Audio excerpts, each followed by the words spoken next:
Room on the Broom by Julia Donaldson.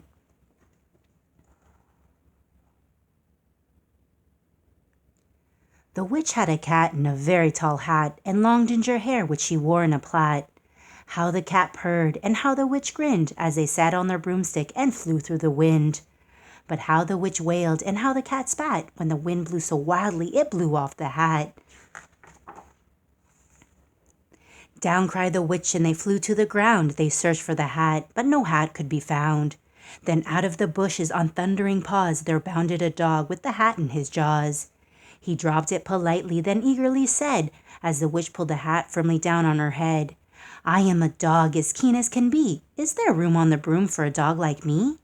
"Yes," cried the witch, and the dog clambered on. The witch tapped the broomstick, and whoosh, they were gone. Over the fields and the forest they flew. The dog wagged his tail, and the stormy wind blew. The witch laughed out loud and held on to her hat, but away blew the bow from her long ginger plait. Down cried the witch, and they flew to the ground. They searched for the bow, but no bow could be found. Then out from a tree with an ear-splitting shriek there flapped a green bird with the bow in her beak. She dropped it politely and bent her head low, then said as the witch tied her plait in a bow, "I am a bird as green as can be. Is there room on the broom for a bird like me?" "Yes," cried the witch, so the bird fluttered on. The witch tapped the broomstick, and whoosh, they were gone. Over the reeds and the rivers they flew. The bird shrieked with glee, and the stormy wind blew. They shot through the sky to the back of beyond. The witch clutched her bow, but let go of her wand. Down cried the witch, and they flew to the ground. They searched for the wand, but no wand could be found. Then all of a sudden from out of a pond leapt a dripping wet frog with a dripping wet wand. He dropped it politely, then said with a croak, as the witch dried the wand on a fold of her cloak, "I am a frog as clean as can be. Is there room on the broom for a frog like me?" "Yes," said the witch, so the frog bounded on. The witch tapped the broomstick, and whoosh, they were gone. Over the moors and the mountains they flew. The frog jumped for joy, and the broom snapped in two. Down fell the cat and the dog and the frog. Down they went tumbling into a bog. The witch's half broomstick flew into a cloud, and the witch heard a roar that was scary and loud. "I am a dragon as mean as can be, and I'm planning to have witch and chips for my tea."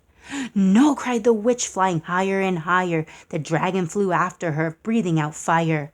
"Help!" cried the witch, flying down to the ground. She looked all around, but no help could be found. The dragon drew near, and licking his lips said, "Maybe this once I'll have witch without chips." But just as he planned to begin on his feast, from out of a ditch rose a horrible beast. It was tall, dark, and sticky, and feathered and furred. It had 4 frightful heads, it had wings like a bird. And its terrible voice, when it started to speak, was a yowl and a growl and a croak and a shriek. It dripped and it squelched as it strode from the ditch, and it said to the dragon, "Buzz off, that's my witch." The dragon drew back and he started to shake. "I'm sorry," he spluttered, "I made a mistake. It's nice to have met you, but now I must fly." And he spread out his wings and was off through the sky.